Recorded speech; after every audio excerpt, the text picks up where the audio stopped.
Shalom, hari ini akan renungkan 2 Tesalonika pasal 2. Teksnya ayat 1 sampai 12.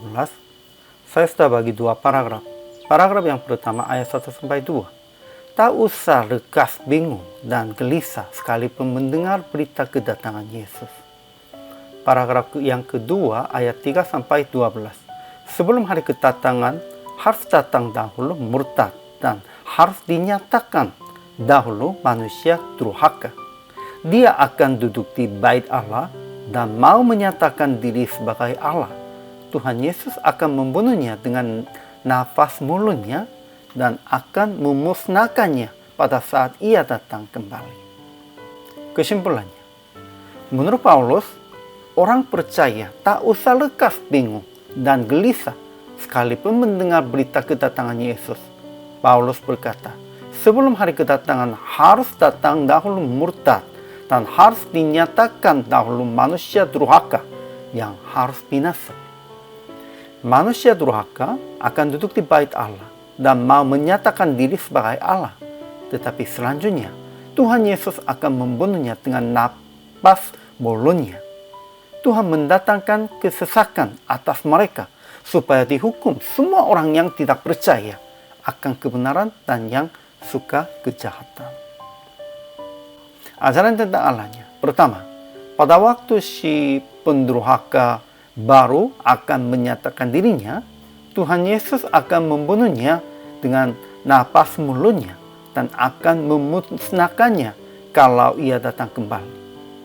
Kedua, Allah mendatangkan kesesakan atas mereka yang menyebabkan mereka percaya akan dusta, supaya dihukum semua orang yang tidak percaya akan kebenaran dan yang suka kejahatan. Ajaran tentang manusianya. Pertama, jangan lekas bingung dan gelisah, baik oleh ilham loh maupun oleh pemberitaan atau surat yang dikatakan dari manapun, seolah-olah hari Tuhan telah tiba. Kedua, sebelum hari kedatangan Yesus akan datang dahulu murtad, manusia durhaka, lawan yang meninggikan diri di atas segala yang disebut atas atau yang disembah sebagai Allah, yang duduk di bait Allah dan mau menyatakan diri sebagai Allah. Inilah pekerjaan iblis dan akan disertai lupa-lupa perbuatan ajaib, tanda-tanda dan mujizat-mujizat palsu dengan lupa-lupa tipu daya jahat terhadap orang-orang yang harus binasa, karena mereka tidak menerima dan mengasihi kebenaran yang dapat menyelamatkan mereka.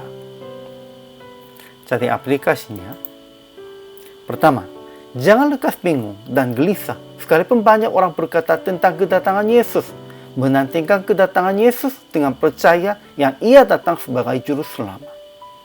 Kedua, ingat, siapapun yang datang dari manusia disebut atas yang disembah sebagai Allah, yang duduk di bait Allah dan mau menyatakan diri sebagai Allah, itulah pekerjaan Allah. Jangan mendekatinya dan jangan disesatkan oleh dia. Ya, pada waktu ini kita hanya berpikir tentang ajaran yang sesat. Namun bukan hanya yang ajaran yang sesat sajanya. Sebenarnya siapapun yang lebih meninggikan diri daripada Allah, dan siapapun yang menjadi Tuhan di dalam kehidupannya sendiri, itulah juga menjadi sepertinya ini. Jadi, kita harus merendahkan diri di hadapan Tuhan. Siapapun tidak boleh menguatkan dan menguaskan kehidupan dirinya sendiri. Jadi, praktiknya, hati-hatilah mereka yang meninggikan diri seperti Allah dan menantikan kedatangan Yesus dengan rendah hati. Pentingnya kita harus menjadi rendah hati. Semua hamba Tuhan harus merendahkan diri.